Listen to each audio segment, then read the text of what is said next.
आप देख रहे हैं सुरागीलाल न्यूज चैनल का उत्तराखंड बुलेटिन और मैं हूं आपके साथ उनसिला फातिमा। आइए नजर डालते हैं आज की फटाफट खबरों पर। ग्रामीणों ने चकलुआ में निहाल नाले में रिवर ड्रेजिंग नीति का किया विरोध। खनन माफियाओं की गुंडागर्दी, अवैध डंपर छुड़ाने पर वन विभाग पर हमला, रेंज अधिकारी ने गोली चलाकर रोकी बेकाबू हरकत। नैनीताल में हुई दुर्भाग्यपूर्ण घटना के बाद आईजी ने दिए सख्त निर्देश। रामनगर में पुलिस ने किराएदारों के सत्यापन को लेकर चलाया अभियान। आंगनबाड़ी भोजन माता संगठन का अपनी मांगों को लेकर बुद्ध पार्क में धरना प्रदर्शन। लोहाघाट में सस्ता गल्ला विक्रेताओं की मांगे पूरी न होने पर हड़ताल की चेतावनी, विधायक को दिया ज्ञापन। आंदोलन को मिला यूकेडी का समर्थन, पानी को लेकर आंदोलन जारी। सरयू लिफ्ट योजना निर्माण की मांग। नगर निगम के अधिकारियों ने गुलाब का फूल देकर व्यापारियों से फुटपाथ को खाली करने का किया निवेदन। अनियंत्रित होकर सड़क में पलटा पिकअप, पति पत्नी चोटिल, पुलिस मौके पर। अनियंत्रित वाहन निरौंदा राहगीर, 3 दोपहिया क्षतिग्रस्त, मची भगदड़, घायल हायर सेंटर रेफर, पुलिस ने चालक को किया गिरफ्तार। मूसलाधार बारिश के बाद आपदाग्रस्त मटियानी में घरों में घुसा पानी, दहशत में ग्रामीण।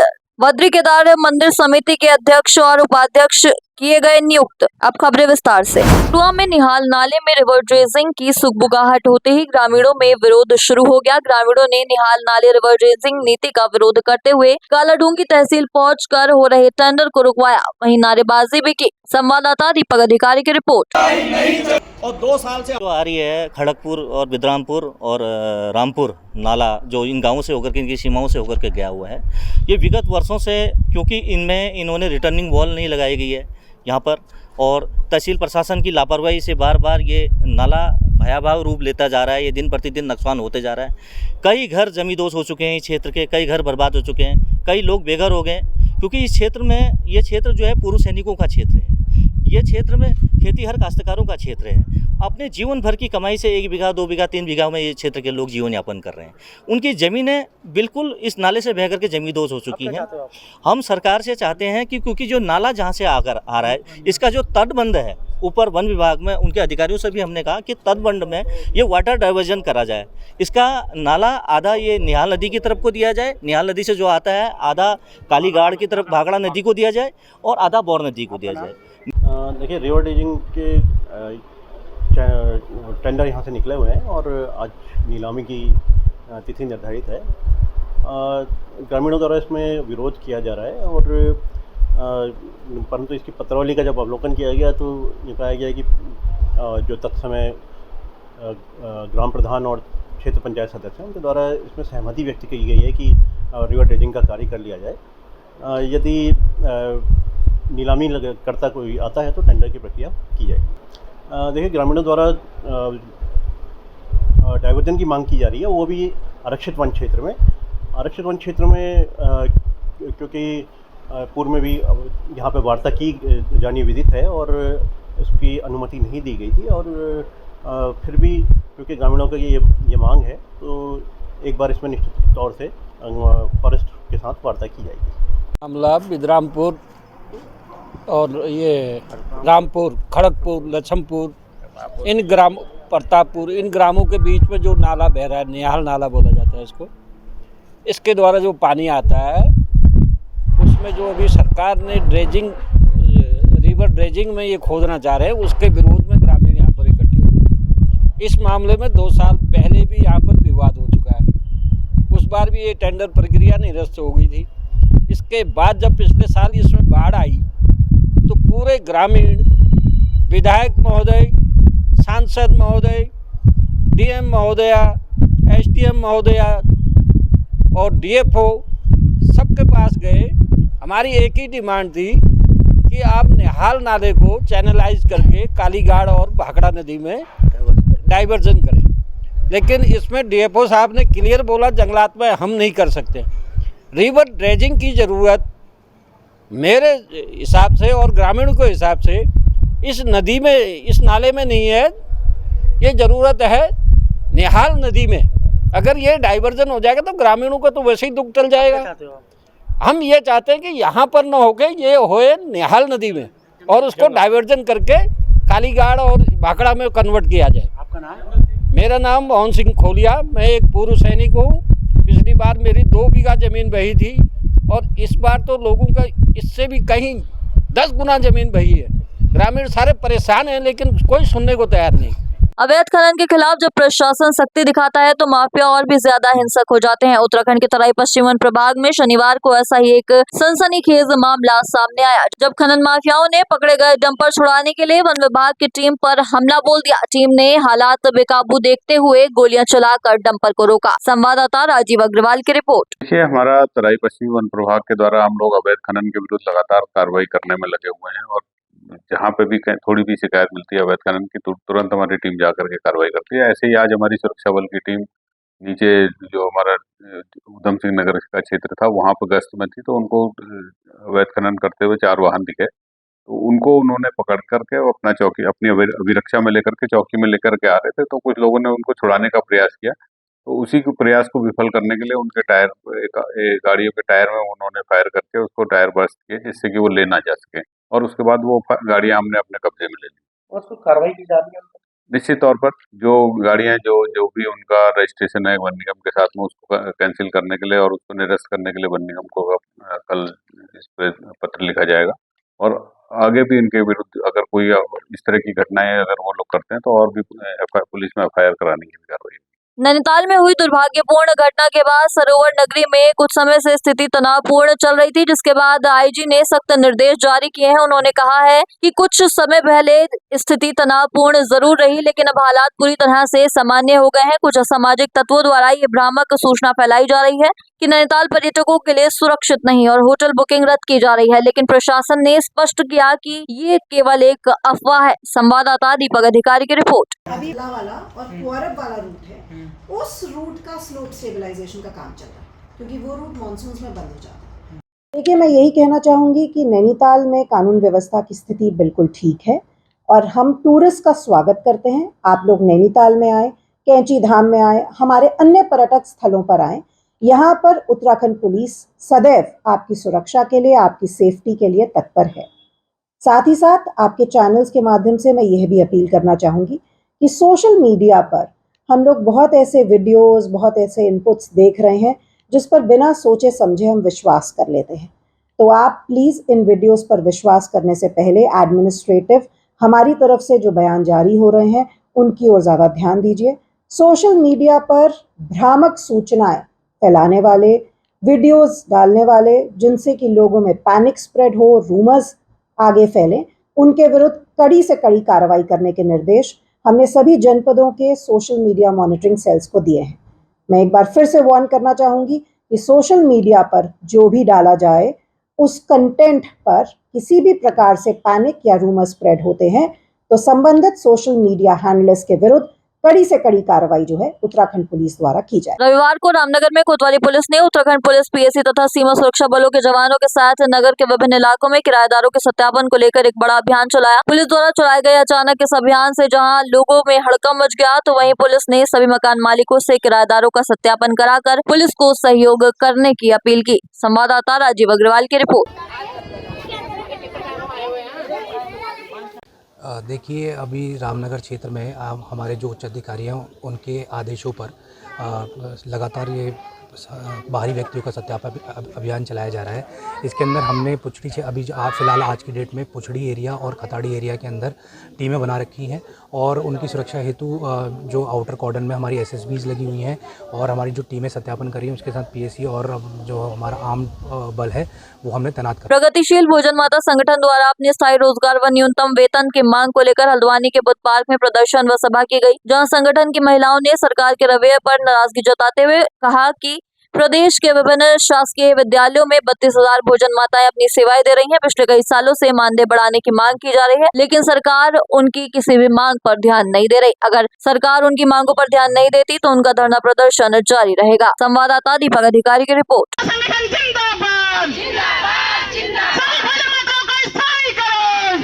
भोजन माताओं का चल रहा है, पर हम लोग इतने सालों से काम कर रहे हैं। एक लेबर काम करने जाता है उसको 600 रुपये दिहाड़ी मिलती है। कम से कम हमें 600 ना मिले, कम से कम 500 रुपये दिन का हिसाब भी मिले तो तब भी हम अपना घर चला सकते हैं। रोज़ का काम करते हैं, ना पानी है स्कूल में, ना कोई सुविधा ही नहीं है। सुबह जाते पहले पानी भरते हैं, झाड़ू पोछा सब कुछ करना है। उसके बाद वही 1 बजे का स्कूल है, 1 बजे हम भी वापस जा रहे हैं घर को।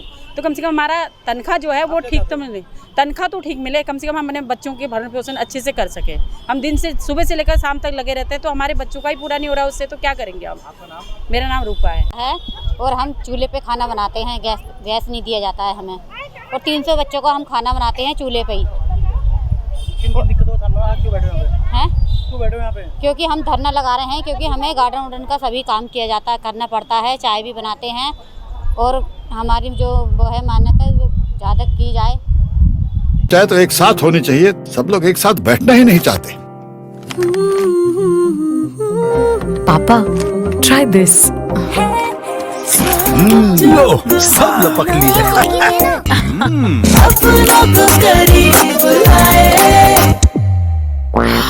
ये क्या हाल कर दिया है रूम का? बस कल से चाय मेरे रूम में। देवर पान नमकीन। शनिवार को सौरघाटी सस्ता गल्ला विक्रेता कल्याण समिति जिला अध्यक्ष प्रकाश बोरा के संचालन में सस्ता गल्ला व्यापारियों ने लोहाघाट में बैठक आयोजित की। बैठक में संगठन के प्रदेश अध्यक्ष मनोज पांडे सहित कुमाऊं के 4 जिलों के जिला अध्यक्षों ने प्रतिभाग किया। बैठक में सरकार से तत्काल पुराने बिलों के साथ साथ कोरोना काल के रुके हुए बिलों के भुगतान की मांग की गई तथा सस्ता गल्ला गोदाम में धर्मकांटा लगाने की मांग करते हुए बिना तोले राशन दिए जाने पर पूर्ण रूप से नाराजगी जताई। संवाददाता लक्ष्मण बिष्ट की रिपोर्ट।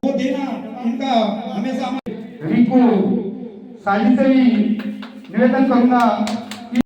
देखिए, जो आज हमारी ये सौरघाटी सस्ता गल्ला विक्रेता कल्याण समिति की बैठक, तीनों जनपदों की जो बैठक चलनी है, उस बैठक में जो ये हमारे दुकानदारों के साथ जो ये एक तुगलकी फरमान जो आए दिन थोपे जाते हैं और आए दिन हमारे दुकानदारों के पास ऐसे जो फरमान आ जाते हैं कि दुकानदार उसको करने में मजबूर हो जा रहा है।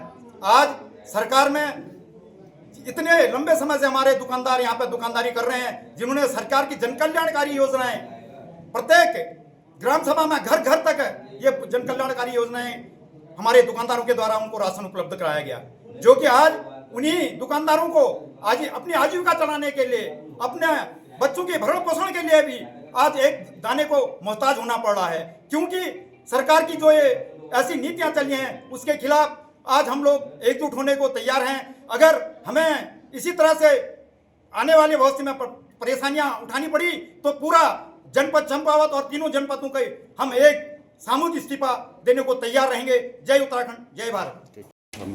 मैं यही कहना चाहूँगी कि जैसे कि हम सालों से जो हम जनता तक हम ये राशन पहुँचाने की जो हम हर कोरोना काल में हमने ऐसे जबकि कोई भी एक भी आदमी बाहर नहीं निकला, हमने राशन घर घर पहुंचाया, पूरी जनता को दिया।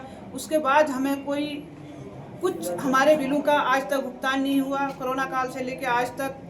और उसके बाद जो हमें राशन तोल के नहीं दिया जा रहा है, उसके बाद जब कहीं कभी ना कभी इनकी ऑनलाइन मशीनें आती है, कभी कंप्यूटर आते हैं, जबकि वो 1 महीने में ख़राब हो जाते हैं। अब ई-पॉस मशीन की बात कर रहे हैं, वो भी 1 महीने से जाते। जैसे दूरस्थ क्षेत्र में हमारी दुकानें हैं, हमारे इतने नेपाल सीमा से जुड़े हुए हमारे जो क्षेत्र हैं, उस क्षेत्रों में एक मोबाइल नेटवर्क तक नहीं आता है, तो वहाँ उनकी मशीनें कैसे चलेंगी। ऑनलाइन राशन के विक्रेता इतना परेशान है, जो हमारे 50-50, 60-60 साल से जो विक्रेता हमारी राशन की दुकानें कर रहे हैं, उनको सीखने बिना ट्रेनिंग का, वो भी ट्रेनिंग नहीं दे रहे, बिना ट्रेनिंग को उनको लैपटॉप पकड़ा दिए, बिना ट्रेनिंग की उनकी मशीनें पकड़ा रहे हैं। और जो हम अपनी बात रखते हैं तो हमें आश्वासन दिया जाता है, उसके बाद हमारी कोई सुनवाई नहीं होती है। सरकार से मांग है हमें कि हमें मानदेय दिया जाए और हमें तोल के राशन दिया जाए, आज तक का भाड़ा दिया जाए। देखिए, हम विगत 2-3 वर्षों से लगातार संघर्ष करते हुए आ रहे हैं। सरकार हमारी मांगों को तो बिल्कुल भी नहीं सुन रही है, हमारी समस्याओं का समाधान बिल्कुल भी नहीं कर रही है। ऊपर से एक तुगलकी फरमान हमारे लिए जारी किए जा रहे हैं। अभी सरकार के द्वारा एक नया ई-पॉस मशीन का फंडा हमें दिया जा रहा है। हमारे विक्रेता विगत 3, 4, 5 वर्ष से लगातार कहते हुए आ रहे हैं कि हमें पूरा वजन विभाग के द्वारा नहीं दिया जाता। हमारे दूरस्थ क्षेत्रों में 5 से 6 किलो तक एक कट्टे में वजन कम होता है। मानदेय के लिए हम विगत कई वर्षों से यहाँ तक कि माननीय खाद्य मंत्री, माननीय मुख्यमंत्री, विभाग के जितने अधिकारी हैं, सब तक अपनी बात को रख चुके हैं और हमें हमेशा आश्वस्त किया जाता है और लास्ट में हमारे साथ छल किया जाता है। इस बार आज हमारी जो ये बैठक है, अभी हमारे यहाँ पे अल्मोड़ा जनपद के पदाधिकारी लोग नहीं पहुंचे हुए हैं, पिथौरागढ़ चंपावत यहाँ पर उपस्थित है। अभी हमारी राय बन के जो भी डिसीजन आएगा आने वाले कुछ देर बाद हम आपके चैनल के माध्यम से दे देंगे। लेकिन जो हमारा तय हुआ है आपसी बातचीत में, ये तय हुआ है कि जब तक पूरे गोदाम कंप्यूटरीकृत नहीं हो जाते, एक एक दाना तोल के विक्रेता को राशन देने की व्यवस्था नहीं की जाती और महीने की 1 तारीख को हमें मानदेय की व्यवस्था नहीं की जाती, तब तक हम एक दाना अनाज का हमारा विक्रेता नहीं उठाएगा। इसी मुद्दे पर आज हमारी यहाँ पर बैठक चल रही है और इस बार की हमारी लड़ाई आर या पार की होगी। अगर हमें जरूरत पड़ी और सरकार के द्वारा हमारा उत्पीड़न इसी तरह करते किया गया तो हम समस्त सस्ता गल्ला विक्रेता, पूर्ण 3 जनपद के विक्रेता एक दिन एक समय पर सामूहिक रूप से त्याग पत्र देने के लिए बाध्य होंगे, जिसकी संपूर्ण जिम्मेदारी शासन प्रशासन और इस खाद्य विभाग की रहेगी। धन्यवाद। मनोज पांडे, अध्यक्ष सोरघाटी सस्ता गल्ला विक्रेता। लोहाघाट नगर में लोहाघाट विकास संघर्ष समिति अध्यक्ष विपिन गोरखा के नेतृत्व में नगर की पेयजल समस्या के समाधान व सरयू लिफ्ट पेयजल योजना निर्माण की मांग को लेकर नगर वासियों के द्वारा एसडीएम कार्यालय लोहाघाट में अनिश्चितकालीन धरना दिया जा रहा है। शनिवार को इस जन आंदोलन के समर्थन में यूकेडी निकलकर सामने आई। उत्तराखंड क्रांति दल के जिलाध्यक्ष केदार दत्त सुतेड़ी धरना स्थल पर पहुंचे और अपना समर्थन दिया। संवाददाता लक्ष्मण बिष्ट की रिपोर्ट। ये सरासर इसको मैं सरकार की और स्थानीय जो हमारा प्रशासन है इनकी लापरवाही मानता हूँ। ये हमारी पानी की मांग वर्षों से चली आई है लोहाघाट में। पहले पानी की कमी नहीं हुआ करती थी, जब से आबादी हमारी लोहाघाट में बढ़ी है तो पानी की बहुत कमी हमको महसूस हो रही है। यहाँ की हमारी जो जनता है पानी के बिना बहुत परेशान है।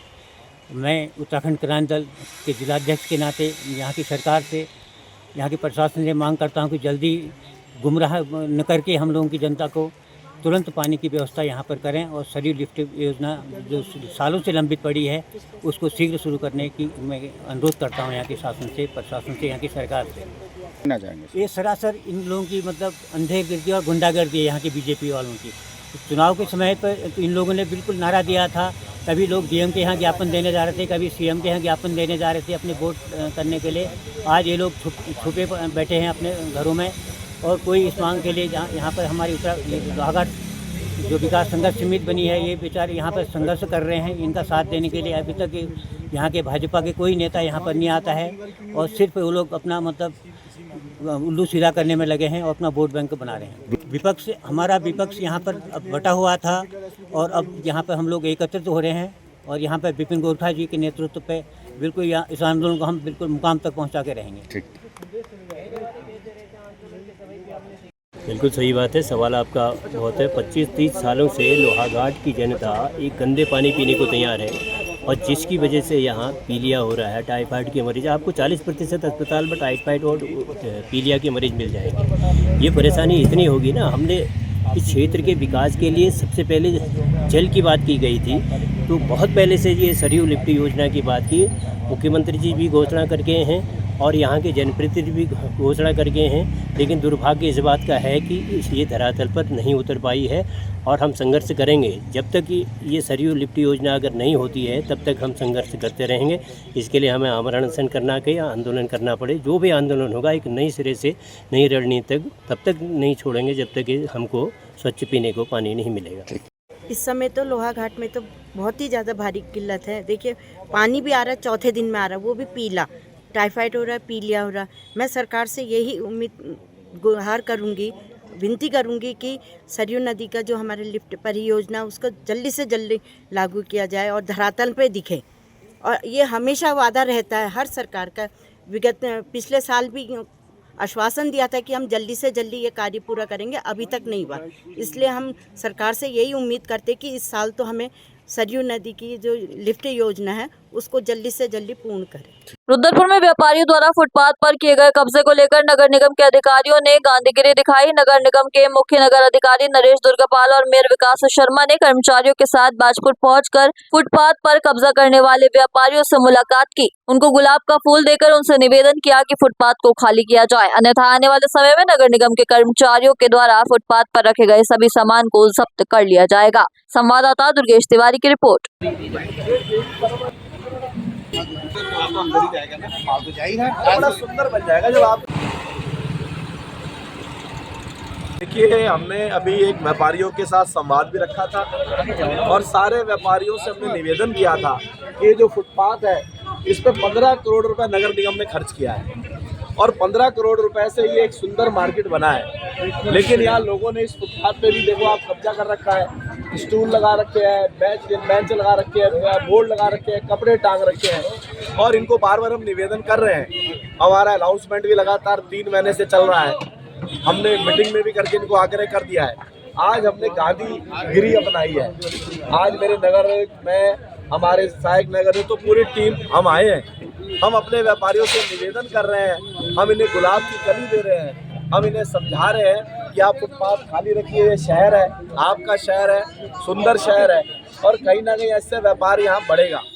और मैंने कहा कि हम चालान नहीं काटेंगे, हम जब्ती का काम शुरू करेंगे।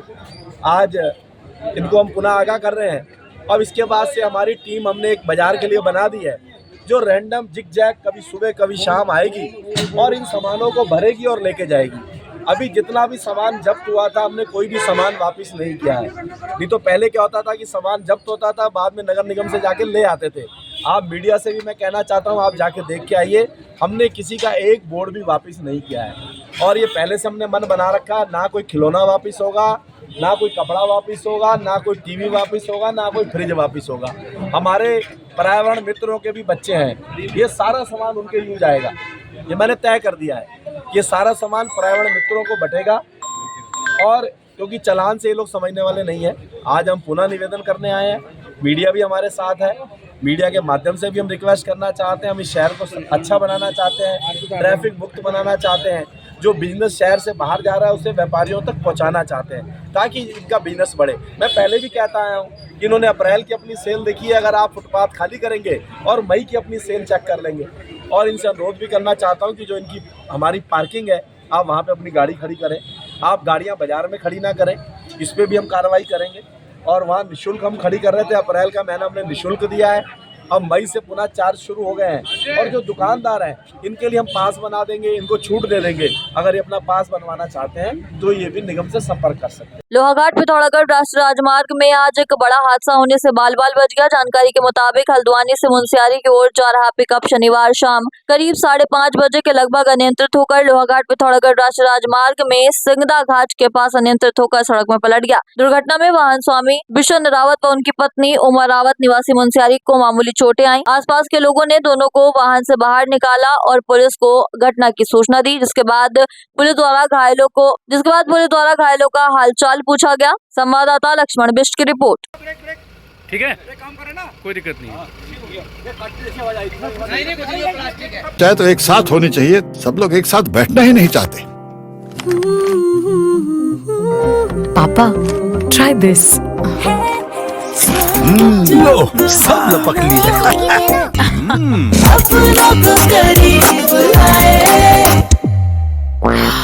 ये क्या हाल कर दिया है रूम का? बस कल से चाय मेरे रूम में।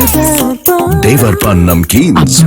लोहाघाट में आज शाम 8 बजे के लगभग इनोवा सवार चालक ने वाइन शॉप लोहाघाट के पास ऐसा आतंक मचाया कि लोगों को जान बचानी मुश्किल हो गई। घटना में वाहन चालक ने एक राहगीर को घायल कर दिया और 3 दोपहिया वाहन क्षतिग्रस्त कर दिए। प्रत्यक्षदर्शियों ने बताया कि वाहन चालक ने जानबूझकर गाड़ी बैक कर लोहाघाट के गोरखा नगर निवासी रोडवेज कर्मी दीपक को टक्कर मारकर घायल कर दिया। चालक इतने में भी नहीं रुका, घायल दीपक को उसने दोबारा से टक्कर मारी। किसी तरह वाहन शॉप कर्मियों व अन्य लोगों ने चालक पर काबू पाकर उसे पकड़ लिया। इस दौरान घटनास्थल में भगदड़ मच गई। घायल दीपक को तत्काल युवक शीतल देव के द्वारा दुर्घटना करने वाले वाहन से ही लोहाघाट उप जिला चिकित्सालय पहुंचाया गया। वहीं पुलिस को उसकी सूचना दी गई। पुलिस मौके पर पहुंची और पुलिस ने लापरवाह चालक को गिरफ्तार किया। संवाददाता लक्ष्मण बिष्ट की रिपोर्ट। अभी ये जो घायल अवस्था में आए हैं, इनका बता रहे थे कि नीचे की तरफ 8 के करीब गाड़ी से इनका एक्सीडेंट हो गया था। तो इनके मुंह के अंदर काफ़ी चोटें हैं, बाहर भी चोटें हैं, रगड़ की चोटें ज़्यादा हैं। बीच में ये बता रहे हैं कि बीच में बेहोश भी हुए थे 10 मिनट के लिए, तो शायद उसके लिए हम इनको आगे सीटी के लिए भेजें, क्योंकि दिमाग में चोट कितनी है अंदर उससे देखने के लिए ये सब सीटी के लिए भेजेंगे। अभी तो मरीज़ की स्थिति फिर भी ठीक लग रही है सामने से, लेकिन एक बार जब सीटी हो जाएगा तो और हम कह सकते हैं, क्योंकि बिना सीटी के बता नहीं सकते कि कितनी चोट अंदर होगी। ठीक, धन्यवाद। पर एक गाड़ी वाला आया वहाँ पे, उसने बैक गेट से जोरदार टक्कर से वहाँ पे एक आदमी को नीचे गिरा दिया और 3 स्कूटी और बाइक को क्षतिग्रस्त कर दिया वहाँ पे।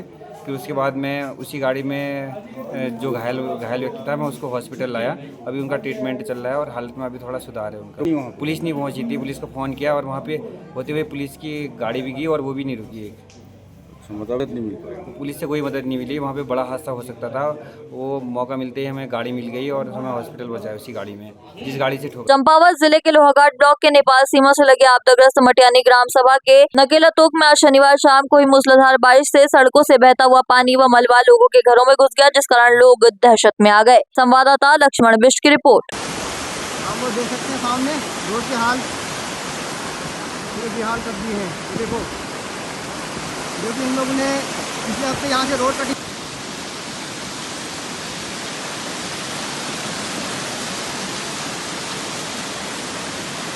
बद्री केदार मंदिर समिति के अध्यक्ष और उपाध्यक्ष किए गए नियुक्त। इस बार अध्यक्ष के अतिरिक्त 2 उपाध्यक्ष भी किए गए हैं नियुक्त। पिछले कई महीनों से खाली चल रहा था बद्री केदार मंदिर समिति का अध्यक्ष पद।